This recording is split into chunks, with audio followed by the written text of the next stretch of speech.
Hello, welcome to From Caracas. I'm Laura Prada. In this opportunity, we'll be speaking with Lau Kin Chi. She is a professor at the Lingnan University in Hong Kong, China. Today, we'll be talking with her about sustainability and what points it reaches within the world today. Welcome to From Caracas. Welcome to Venezuela. What is sustainability from your experience? Yes, I'm one of the founding members of the Global University for Sustainability, and that was inaugurated in 2014 at the World Social Forum at Tunis.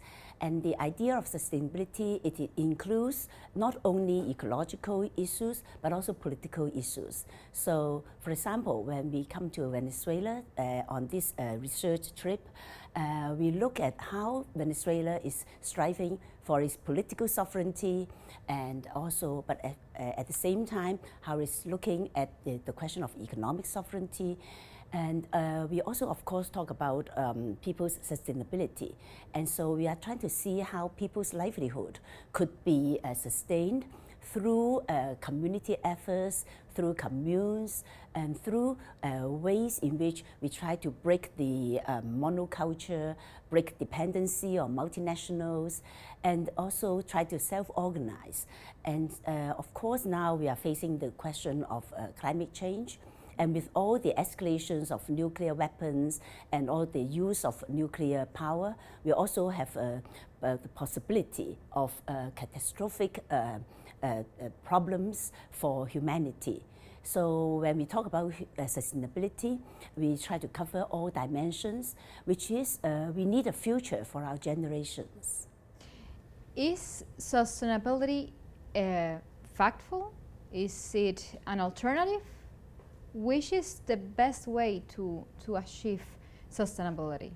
Yes, I think in today's geopolitics, we have the US hegemony, and that is one of the main problems that cause all these crises, especially for the majority of the people globally. And so for sustainability, then we need to be not dependent on outside forces, especially on multinationals or on the US government. So national sovereignty, of course, is one key question, which gives the basis for the people's livelihood and also for their different choices. But we also come here to Venezuela because I was here in 2008 and we had this conference on for the good of humanity. And at that time, I had the honor of also meeting with President Chavez. And we have been very impressed with all the efforts that he had been promoting to try to change Venezuela's monoculture and especially dependency on the petroleum income. So at that time, that was 12 years ago, we were going to different communities and we were seeing how the Cuban doctors and educators, together with the local Venezuelan people, have been trying to improve the livelihood of the majority of the population here. Because I think it's so ironic that Venezuela has all these resources and yet it has such a high poverty rate. But then at the same time, this situation of constraint has been the main impetus for the people self-organizing for their livelihood and for their sovereignty. And so we find that there is a lot that we can also learn from Venezuela. For example, which things you can learn from Venezuela for being sustainable? Yes, so for example, this time on our research trip with a team of 4 people from China, we have visited Socopol in Barinas. And there they have this market, this alternative market, community market for small producers. And then people who participate in that come with their own products. There's no intermediary, but then it's also a site which encourages the production of the small producers. So some people were bringing the milk that they milked in the morning to the market. So they have this market every Friday. But then in the last few years, I think for almost 9 years, they have had this market which under a Bolivarian mayor. And so there was an encouragement of people to go back to try to see what they can do. So we visited a lot of backyards. Some of the backyards, they were half hectares. Some backyards were 10 hectares. And then they were growing all sorts of things. Not only papaya, banana, but also cacao and also maize, sugarcane, because they want to have the sugarcane for the sugar that they take. And so we see very well, you can say that it is very modest, but then this is the most important thing, that people can be self-reliant. And so what we heard is that for the main items that they consume, the main food items, sugar, maize, milk, cheese, beef also, then they are self-sufficient. They are almost 100% self-sufficient. But then they are also in the market, they are also exchanging, so at a price much lower than the so-called normal market price. And so these efforts had been there for almost a decade. And I also could see that they have a lot of admiration for President Chavez and for President Maduro. But then it's also what they have been doing that have been so impressive. And so this time we went there, and then we went to the families. We were very much welcomed. But then we also see the different ways in which they try to reduce the dependency on cash, the dependency on provisions from outside. And I think that is the way for sustainability for Venezuela. We all know about the history of colonization and the whole history of US aggression. And I think it's also because you are doing so much that the US is really intent on, crushing your experience. So for us, we could see that you have to have the community organization where people also produce. And I think President Chavez is saying that it is commune or nothing. And I think there's a lot of wisdom in that. And then the second experience that we went to visit was the agroecological center, the school in La Victoria in Aragua. That is where they are trying to improve on the food production, improve on fodder for the animals, trying to replace soya that you must import by using different kinds of good leaves. For example, morella, moringa, and titonia. So there was a mix of these food and so they started to be raising rabbits, goats, sheep, and pigs. And so I feel that in some of these, maybe they have done for quite a long time, maybe for a decade. And some experiences, maybe it's only in the last few years, especially under the pressure of the crisis. But then, as the Chinese saying goes, crisis means problem and opportunity. So this is also an opportunity for us to reverse the mainstream way of life. And I think, especially in the people that we talked to from the community, we can see that they have a sense of happiness. They have a sense that they are being responsible for their own lives, for their families, and being able to achieve that. And I think that is one very important dimension on sustainability. So I think, first of all, it is the community organization.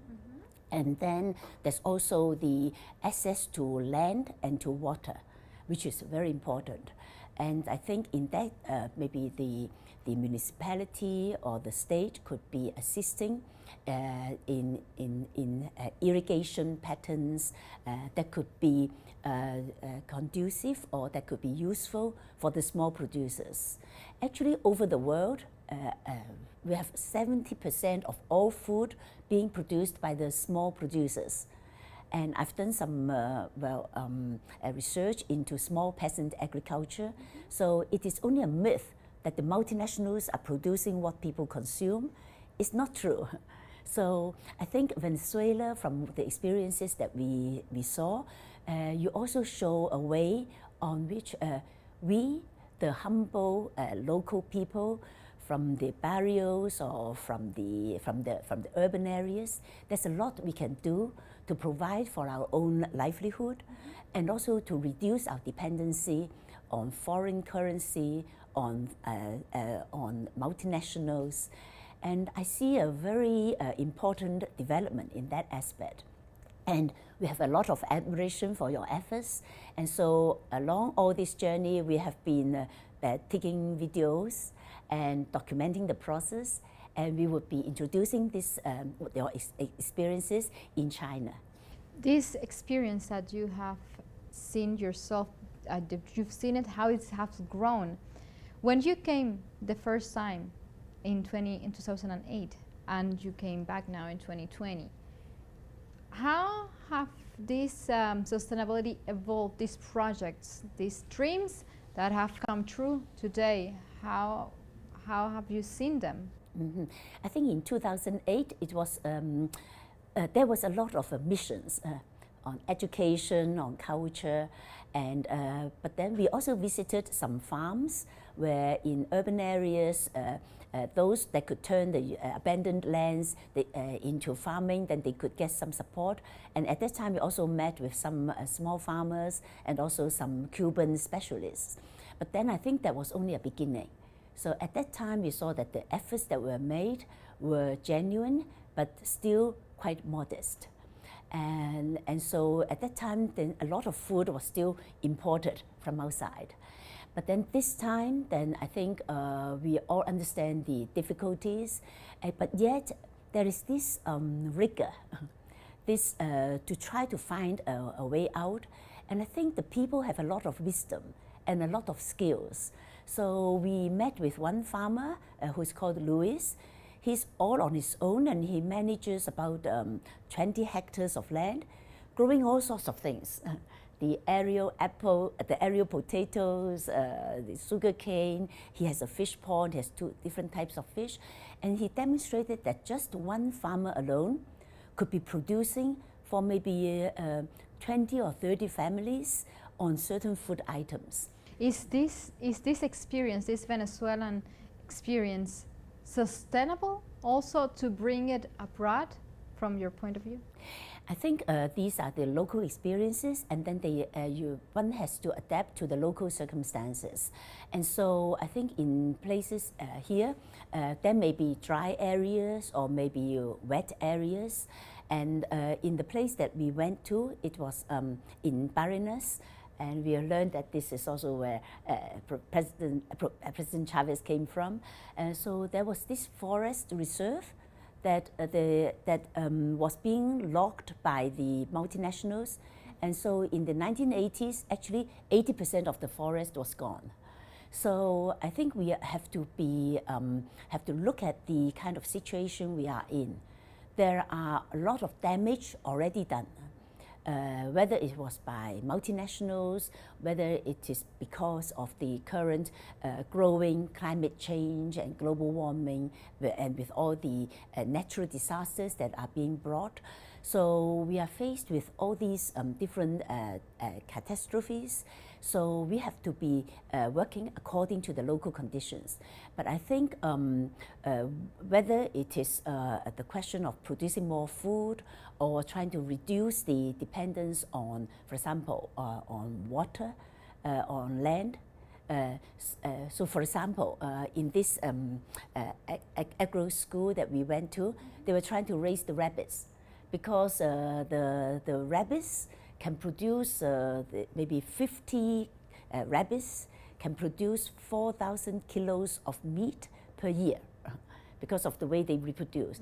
And so somehow, for example, the consumption of rabbit could replace the consumption of beef, well, as a proportion of that.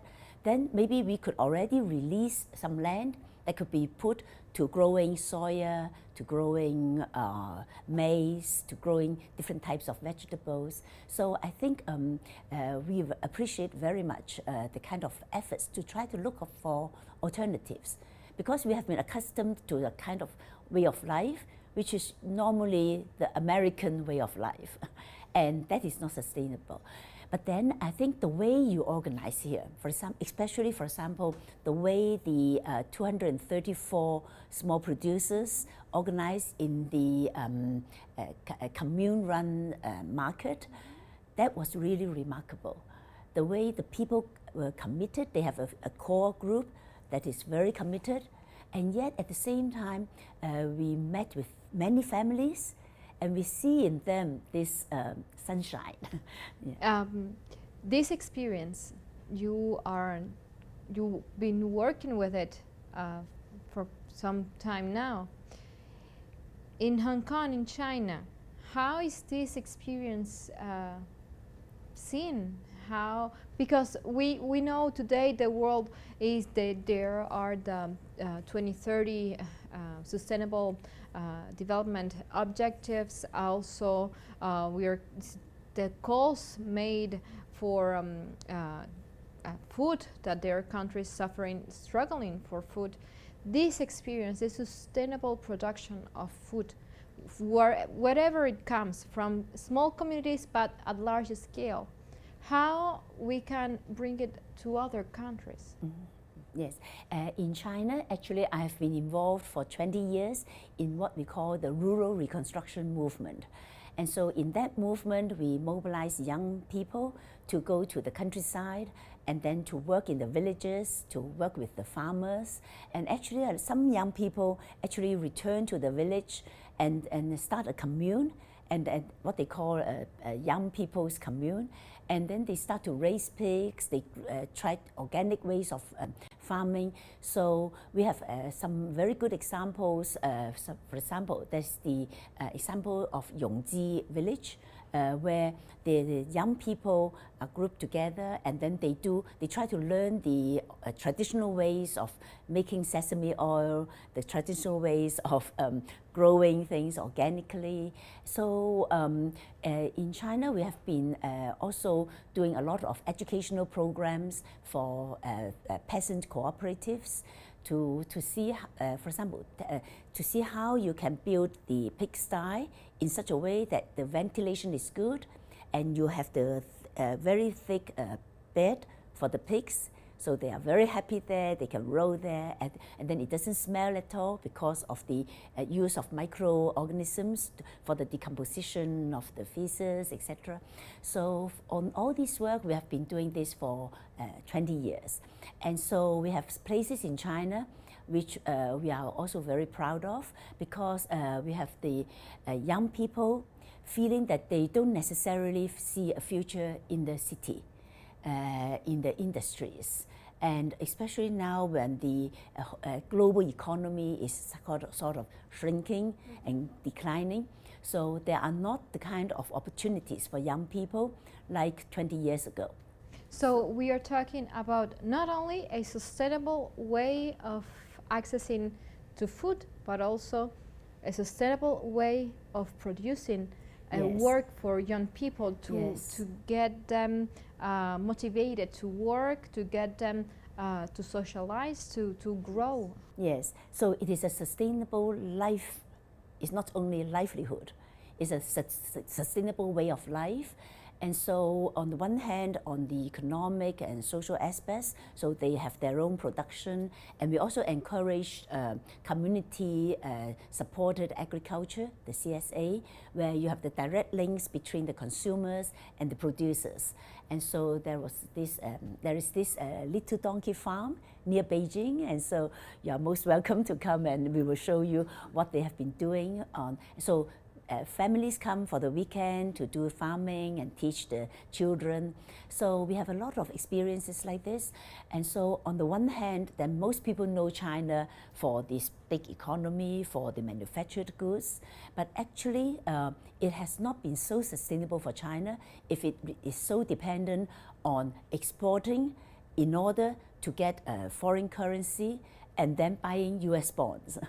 That is totally unsustainable for China. So China has been also trying to make a different move. So since the year 2008, there has been the idea of ecological civilization, that China shouldn't be harming the environment or maybe exploiting cheap labor. But then China should be looking to build an ecological civilization where you try to reduce the pollution, you do not use so much chemicals, and you allow most people a decent way of life. And I think for China, one of its major achievements has been the eradication of poverty. In 2018, just 2 years ago, China still had the extreme poor of about 16 million people. That is about half the population of Venezuela. That's about 1.7% of China's population. But then this year, the government says that it's going to eradicate all that extreme poverty. But eradicating extreme poverty doesn't mean that people are happy or necessarily have a happy life. So I think it is this return to the rural, this de-urbanization, or this promotion of agriculture in the urban areas, that people have direct link to the food, and good food. Yes, not just chemically produced industrial food. So I think that would be the way forward. And in that, China has a long way to go, and Venezuela may also have a long way to go, but we believe in people-to-people exchanges. So with the Global University of Sustainability, every year we run the South-South Forum on Sustainability in Lingnan University in Hong Kong. And we have been running, and we are going to have the 7th one this year. And the focus will be on climate change and community building. And so we have been inviting friends from Venezuela to come. And so, for example, Hernan Vargas, he came to our forum last year, and then we took him to see a lot of experiences in China. And in exchange, he's organizing this trip for us to come and see and meet the people. And then we feel that there is so much in common between us. The way that we want to take care of the family, but we also want to take care of Mother Earth that has been so much polluted and damaged. And as for Venezuela, we have a deep admiration for the struggle you have against the US aggression and the ALPA experiences, the Sucre experiences, the idea of now you are starting the idea of the petrodollar, things like that. And so I think you have been very innovative, and then and so we feel that there's a lot of hope. Thank you very much for sharing with us your experience, your knowledge, also hearing from Caracas. Once again, thank you very much for sharing your time with us. And like this, we come to the end of this From Caracas. We were speaking with Lau Kin Chi. She's a professor at the Lingnan University in Hong Kong in China. She's been sharing with us the thoughts of how sustainability is a possible way of living and doing. So if you miss it, you watch again this special From Caracas. Until next time, thank you for watching.